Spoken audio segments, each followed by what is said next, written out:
बड़ी खबर आपको बताते हैं, आज इस्तीफा दे सकते हैं शुभेंदु अधिकारी। जी हां, पश्चिम बंगाल से यह बड़ी खबर है। ममता से नाराज चल रहे टीएमसी के विधायक शुभेंदु अधिकारी विधानसभा जाकर आज इस्तीफा सौंप सकते हैं।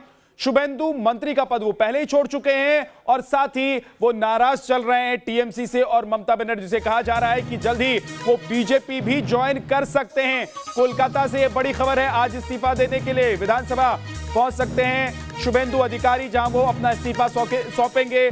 पार्टी की सदस्यता से भी इस्तीफा देंगे शुभेंदु और इसके बाद कहा जा रहा है कि वो बीजेपी में शामिल हो जाएंगे। ममता बनर्जी के लिए पश्चिम बंगाल विधानसभा चुनाव से पहले ये एक बड़ा झटका है, क्योंकि शुभेंदु अधिकारी का प्रभाव पश्चिम बंगाल में काफी माना जाता है और कहा यह जा रहा है कि ममता के खेमे से शुभेंदु अधिकारी के टूटने का मतलब है कि आने वाले चुनाव में ममता बनर्जी की मुश्किलें बढ़ सकती हैं और अगर शुभेंदु अधिकारी बीजेपी ज्वाइन कर लेते हैं, बीजेपी में चले जाते हैं, तो बीजेपी के लिए पश्चिम बंगाल विधानसभा चुनाव की राह को वो आसान कर सकते हैं। और इस वक्त की बड़ी खबर एक और बताते हैं आपको, ममता सरकार के खिलाफ टीएमसी नेता के बागी बोल भी सामने आ चुके हैं। विधायक जितेंद्र तिवारी ममता सरकार से नाराज हैं। शहरी विकास मंत्री को उन्होंने चिट्ठी लिखी है। केंद्र का फंड न मिलने पर उन्होंने सवाल उठाया। उन्होंने कहा कि केंद्र की तरफ से जो पैसा आया था वो पैसा नहीं पहुंचा। ऐसे में नाराजगी उनकी खुलकर अब सामने आ चुकी है।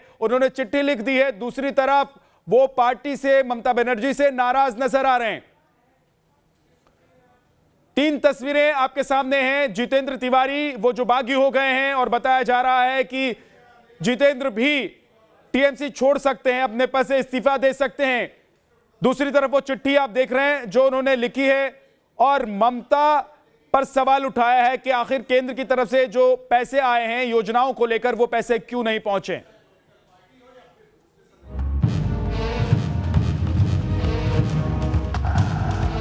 पश्चिम बंगाल में टीएमसी नेताओं के बगावती सुर।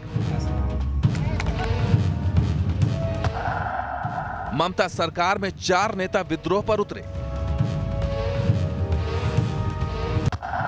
क्या टीएमसी के बागी बिगाड़ेंगे ममता का खेल? पश्चिम बंगाल में चुनावी बिगुल बजने से पहले बीजेपी आक्रामक रुख अख्तियार कर मिशन बंगाल में जुटी है। बीजेपी के नेता हिंदुत्व का कार्ड खेलकर सूबे में पहली बार कमल खिलाने की कोशिश कर रहे हैं, तो पश्चिम बंगाल की मुख्यमंत्री ममता बनर्जी को अपना गढ़ बचाने के लिए संघर्ष करना पड़ रहा है। सूबे में टीएमसी के लिए दिनों दिन बीजेपी बड़ी चुनौती पेश कर रही है, तो वहीं राज्य में सत्तारूढ़ टीएमसी पार्टी नेताओं की बगावत से बेदम नजर आ रही है। टीएमसी के बागी नंबर 1 शुभेंदु अधिकारी, टीएमसी के बागी नंबर 2 जितेंद्र तिवारी, टीएमसी के बागी नंबर 3 राजीव बनर्जी, टीएमसी के बागी नंबर 4 कनिष्क पांडा। इन 4 बागी नेताओं ने ममता सरकार की नींद उड़ा रखी है। विधानसभा चुनाव से पहले पश्चिम बंगाल में तृणमूल कांग्रेस को एक के बाद एक बड़े झटके लग रहे हैं। शुभेंदु अधिकारी के बाद अब आसनसोल नगर निगम के पूर्व मेयर सह टीएमसी विधायक जितेंद्र तिवारी ने भी टीएमसी के खिलाफ बगावत तेज कर दी है। उन्होंने नगर विकास मंत्री फिरहाद हाकिम को एक चिट्ठी लिखी है, जिसमें उन्होंने जिक्र किया है कि कैसे राजनीतिक कारणों की वजह से केंद्र सरकार द्वारा मिलने वाले फंड को रोका गया है। उन्होंने आरोप लगाया है कि आसनसोल नगर निगम को स्मार्ट सिटी के तहत 2000 करोड़ रुपए, जबकि सॉलिड वेस्ट मैनेजमेंट के तहत 1500 करोड़ रुपए मिलने वाले थे, लेकिन राजनीतिक कारणों से उसे रोका गया है। यही नहीं, इसके बाद 2 और पत्र उन्होंने लिखा है, जिसमें उन्होंने आसनसोल के 2 कॉलेजों के गवर्निंग बॉडी से इस्तीफा दिया है। राजनीतिक महकमे में इस तरह से टीएमसी नेताओं के बागी होते तेवर के बाद अब तृणमूल कांग्रेस कहीं न कहीं कमजोर दिख रही है। ममता बनर्जी बागी नेताओं को पार्टी छोड़ने का अल्टीमेटम दे चुकी हैं, लेकिन अब तक विद्रोह पर आमादा नजर आ रहे नेताओं ने अपने पत्ते नहीं खोले। लेकिन बताया जा रहा है कि ममता से नाराजगी के चलते मंत्री पद से इस्तीफा दे चुके शुभेंदु अधिकारी विधानसभा जाकर इस्तीफा दे सकते हैं। तो वहीं ममता सरकार से नाराज विधायक जितेंद्र तिवारी ने शहरी विकास मंत्री को चिट्ठी लिखकर केंद्र का फंड नहीं मिलने पर सवाल उठाए हैं। इससे पहले टीएमसी नेता राजीव बनर्जी आरोप लगा चुके हैं कि पार्टी में नेतृत्व से करीबी संबंध रखने वालों को अहमियत दी जाती है, जबकि मेहनती कार्यकर्ताओं को नजरअंदाज किया जाता है। जबकि ईस्ट मिदनापुर जिले के टीएमसी नेता कनिष्क पांडा को पार्टी विरोधी गतिविधियों के लिए सस्पेंड कर दिया गया है। पांडा को बागी नेता शुभेंदु अधिकारी का खास माना जाता है। सियासी जानकारों के मुताबिक अगर जल्द ही ममता बनर्जी ने बगावत पर काबू पाने की कोशिश नहीं की, तो चुनाव में उन्हें यह बागी बड़ा झटका दे सकते हैं। कोलकाता से उदय प्रताप और विकास चंद्रा के साथ टीम न्यूज नेशन। और इस बड़ी खबर पर ज्यादा जानकारी के लिए हमारे साथ हमारे सहयोगी विकास चंद्रा जुड़ गए हैं और साथ ही हमारे साथ खास मेहमान गोपाल कृष्ण अग्रवाल, राष्ट्रीय प्रवक्ता बीजेपी से, और अनिर्बन बनर्जी, टीएमसी समर्थक जुड़ गए हैं। आप लोगों के पास मैं आऊं उससे पहले विकास चंद्रा के पास चलते हैं। विकास, जरा बताइए इस वक्त सियासी हालात कैसे हैं पश्चिम बंगाल में? हम देख रहे हैं एक तरफ हत्याओं का दौर है, दूसरी तरफ ममता बनर्जी के अपने ही नेता नाराज नजर आ रहे हैं, उनके खेमे से लोग टूट रहे हैं।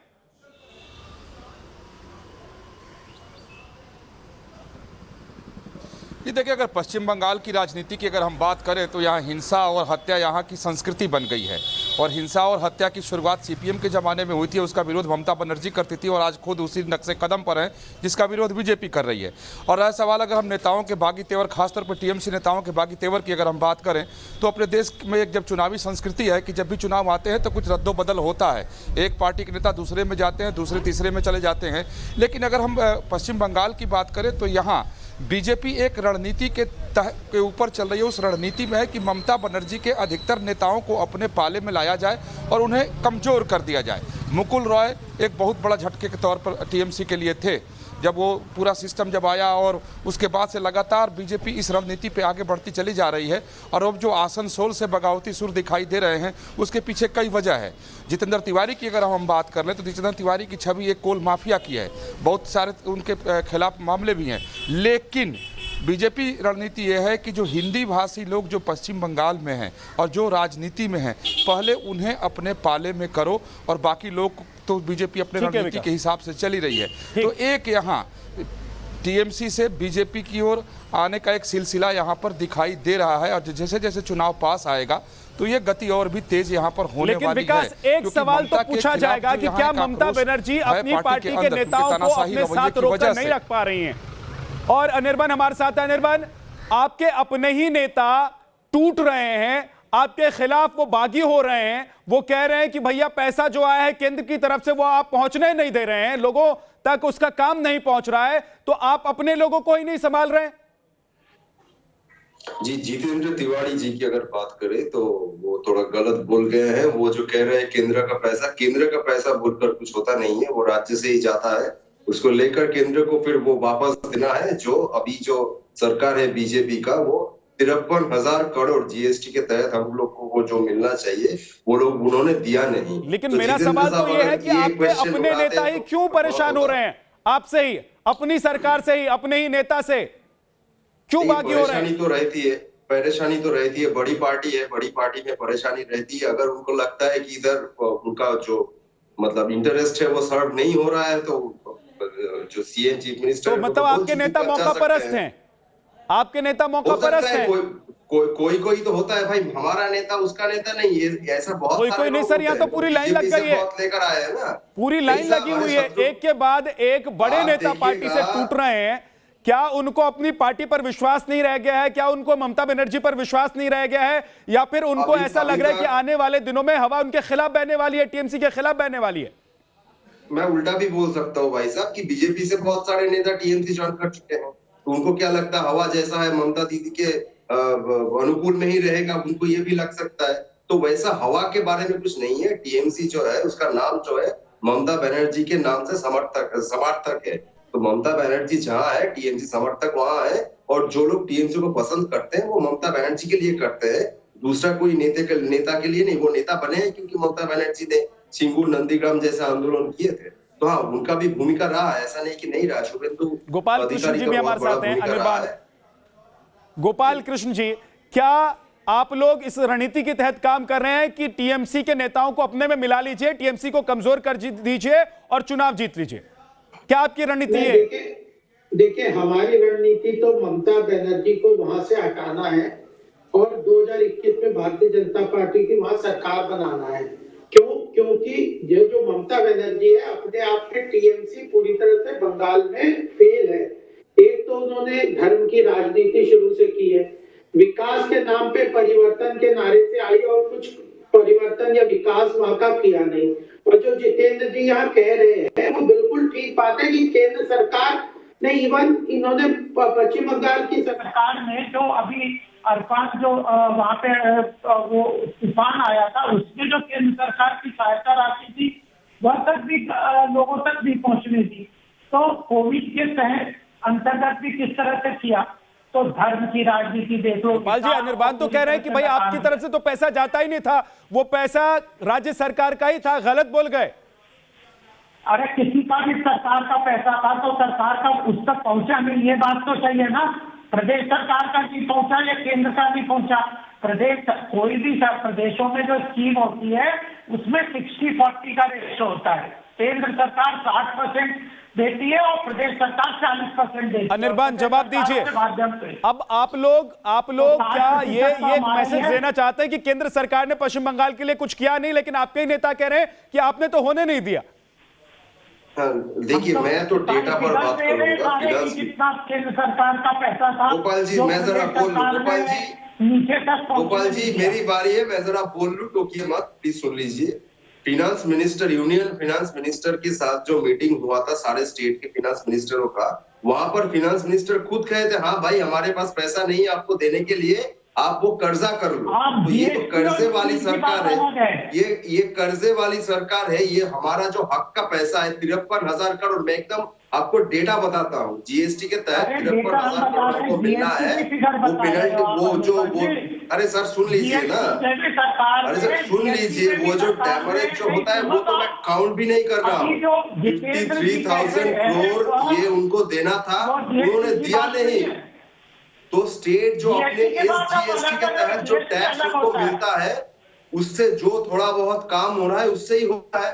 तो यूनियन गवर्नमेंट को पूरा पैसा दे देना चाहिए भाई, आपका पैसा नहीं है, स्टेट का पैसा है।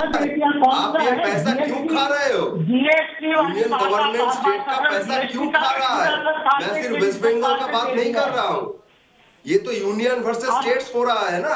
आप लोग स्टेट्स का जो राइट्स है उसको कुचल रहे हैं, ये नहीं हो सकता।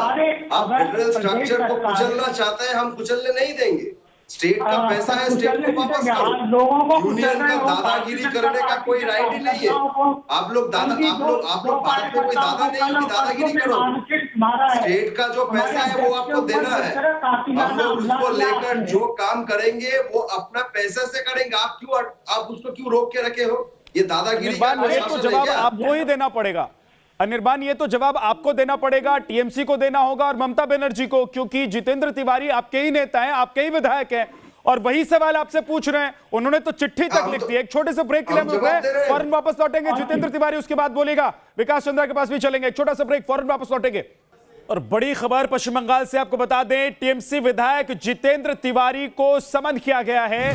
राज्य शहरी विकास मंत्री फिरहाद हकीम ने उन्हें समन भेजा है। कल शाम 6 बजे जितेंद्र तिवारी को बुलाया गया है। जितेंद्र तिवारी ने हकीम को चिट्ठी लिखी थी जिसमें उन्होंने कहा था कि जो केंद्र का पैसा है, योजनाओं का पैसा जो आना चाहिए वो नहीं पहुंच रहा है। अब इस मामले में उन्हें समन किया गया है। अनिर्बान, सबसे पहले आप ही जवाब दे दीजिए। भाई देखिए, या तो अपने ही नेता को समन करना पड़ रहा है, सवाल जवाब हो रहे हैं। ये पार्टी का नेता होने का बात नहीं है। फिरहाद हाकिम वो अर्बन डेवलपमेंट मिनिस्टर है, जितेंद्र तिवारी आसनसोल के एक्स मेयर है, अभी एडमिनिस्ट्रेटर है। तो ये प्रशासनिक स्तर पे भी विकास कार्य और योजनाओं पर तो सवाल उठा रहे हैं वो। हाँ, उठा रहे हैं, ठीक है ना भाई, सवाल उठाना चाहिए, उत्तर भी है, जवाब भी है। मैं आपको वो जवाब ही बता रहा था कि जितेंद्र साहब को शायद मालूम नहीं, ये जो पैसा का बात वो कर रहे हैं वो केंद्र का नहीं, वो राज्य का ये पैसा है। मतलब जितेंद्र तिवारी जो विधायक है उनको मालूम नहीं है और आप समर्थक है, आपको मालूम है। हो सकता है, ये अच्छी बात है। समर्थक होने का बात नहीं है, ठीक है, मालूम नहीं है तो हम उनको बोल रहे हैं क्या? अरे फिर तो इनकी और ज्यादा जिम्मेदारी है। अगर राज्य का पैसा है और फिर इन्होंने नहीं दिया, केंद्र का तो खा लिया, वो बात अलग है। मैं राज्य का पैसा आपको, राज्य का विकास का पैसा क्यों नहीं दिया? कि वेस्ट बंगाल का पैसा ऐसे रोक के ना रखे। मैं आपसे रिक्वेस्ट करता हूँ भाई साहब, आप बोल दीजिए ना। आप तो टीएमसी को हटाना चाहते हैं, पॉलिटिकल फाइट करेंगे, ठीक है। आपको क्या वेस्ट बंगाल का जो आम आदमी है उनसे क्या दुश्मनी है? आपको वेस्ट बंगाल के आम आदमी से क्या दुश्मनी है, आपको बता दीजिए। सारी लड़ाई आपको की क्या बात की है वेस्ट कि आप बंगाल के जो पैसा खा आम जा रहे आदमी है, हैं जो बीच में। आम लोग है, जनता है, उनसे कोई जो दुश्मनी है बीच क्या? में ये जो उनका डेवलपमेंट का TMC काम के जो रुका हुआ है, मुद्दे हैं या आप जो लोग हमारे हैं, हक का नेता पैसा है, नहीं दे रहे हैं, वो ये सारा काहे की पैसा खा राजनीति भाई जाते साहब? हैं केंद्र सरकार का। अभी रिफान जो वहाँ पे तूफान हुआ था उसमें कितना पैसा आप लोगों ने जनता तक, मकानों तक का रिकंस्ट्रक्शन का पैसा अरे दिया, आपने कोविड पैसा का क्या पैसा नहीं दिया? दिया, आपने उसमें पैसा क्या GST का दिया? पैसा भी पीएम सारा केयर्स का नहीं पैसा गया। कहाँ लोगों गया? को झूठ बोल रहे हो नहीं, पीएम कि पैसा केयर्स नहीं का दे रहे। पैसा कहाँ गया? GST का पैसा गोपाल जी, सारा दे पीएम दिया। केयर्स में कितना प्रदेश पैसा आया है? सरकारों बोलिए, को ऑडिट हुआ हर क्या? स्कीम का पैसा दे पीएम रहे केयर्स हैं का ऑडिट आपने और किया? वहाँ न विकास कर रहे पीएम हैं, केयर्स का न ऑडिट विकास किया? कर रहे हैं, न स्वास्थ्य का ध्यान दे रहे हैं, अरे ये बता न गोपाल जी, दीजिए, पीएम केयर्स किसान का मालिक कौन है? पीएम केयर्स का मालिक देखो, कौन है?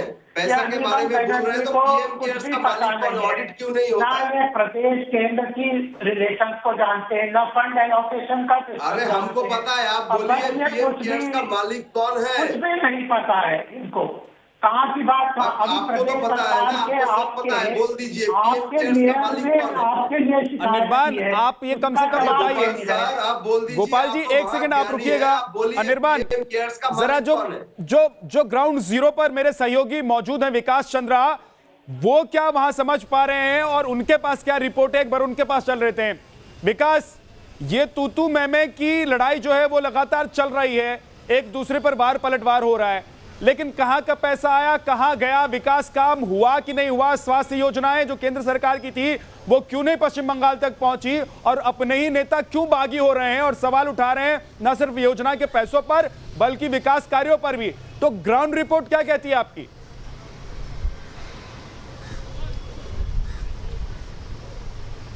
देखिए, अगर ग्राउंड रिपोर्ट की बात करें तो आम लोगों में ये खास तौर पे जो ग्रामीण एरिया के लोग हैं या जो सामान्य लोग हैं, मध्यम वर्गीय लोग हैं, वो तो ये सवाल उठाते हैं कि आखिर केंद्र की कई ऐसी योजना है जिसको पश्चिम बंगाल में ममता बनर्जी ने लागू ही नहीं किया, लागू होने ही नहीं दिया, उसके खिलाफ वो बोलती हैं। उनका कहना होता है कि उससे अच्छा प्रोग्राम तो स्टेट गवर्नमेंट ही चला रही है, तो उसकी ज़रूरत ही क्या है कि केंद्र सरकार की योजना को हम लागू ही क्यों करें। तो लोगों का कहना है कि अगर केंद्र सरकार की भी योजना लागू हो जाए तो आम लोगों को उसका फ़ायदा मिलेगा, आम लोगों को उससे राहत मिलेगा। लेकिन अगर राजनीति की बात करें तो आप देखें विद्यानाथ, आपको भी अनुभव है कि जब भी चुनाव आते हैं तो इस तरह के तूतू मैमे सुनाई देते हैं। मूलतः जब मेरा अपना व्यक्तिगत अनुभव है कि जब किसी को पार्टी छोड़ना होता है या किसी दल में जाना होता है तो उसको एक मजबूत बहाना ढूंढना होता है। और अब जिस तरीके की एक भरभराहट टीएमसी में दिखाई दे रही है कि टीएमसी के तमाम नेताओं को ये शायद एहसास होने लगा है कि जो आगे चुनाव होने वाले हैं शायद उसमें वो सत्ता में ना आ पाएँ, तो पहले ही रास्ता देख लो। तो इस तरीके की भी एक यहाँ पर राजनीति दिखाई दे रही है, लेकिन साफ हिंसा तौर की पे बात दिखाई आप दे रही है कर रहे थे। कि हवा का रुख एक बड़ी देख खबर करके इस वक्त आ गई है, जिसे राजनीति देखिए, में और बड़ी खबर यह है कि कैलाश विजयवर्गीय की सुरक्षा बढ़ा दी गई है। विजयवर्गीय को बुलेट प्रूफ गाड़ी मिलेगी। बंगाल में हमले के बाद उनकी सुरक्षा बढ़ाई गई है। हाल ही में उनके काफिले पर हमला हुआ था, उनकी गाड़ी पर ईंट और पत्थर फेंके गए थे। सुरक्षा में तैनात जवानों की संख्या भी बढ़ा दी गई है कैलाश विजयवर्गीय के सुरक्षा में। उन्होंने क्या कहा, सुनाते हैं। होम मिनिस्ट्री से आदेश आया है कि मुझे अब सामान्य कार में नहीं बैठना है, ऐसा तो उनके आदेश हैं और इसलिए बुलेट प्रूफ कार मिली होगी शायद। मैं तो अभी देखूंगा, देखा नहीं मैंने। बंगाल में निरापत्ता नहीं है क्या? बंगाल में तो लॉ एंड ऑर्डर नहीं है, बंगाल में आम आदमी की जान सुरक्षित नहीं है। हमारे प्रतिदिन एक कार्यकर्ता की मौत हो रही है और ये सब ममता जी के इशारे पर और भाईपों के इशारे पर। तो पश्चिम बंगाल में हिंसा का दौर है। बीजेपी कमर कसकर मैदान में उतरी हुई है। इस बार के चुनाव में बीजेपी ने 200 प्लस का अपना लक्ष्य रखा है और इस बीच जो खबरें आ रही हैं उसके बाद कैलाश विजयवर्गीय जो वहां पर मौजूद हैं, लगातार डटे हुए बीजेपी के नेता, उनकी सुरक्षा बढ़ा दी गई है। बहुत बहुत शुक्रिया आप दोनों मेहमान का और साथ ही विकास चंद्रा आपका भी बहुत बहुत शुक्रिया तमाम जानकारी हम तक पहुंचाने के लिए।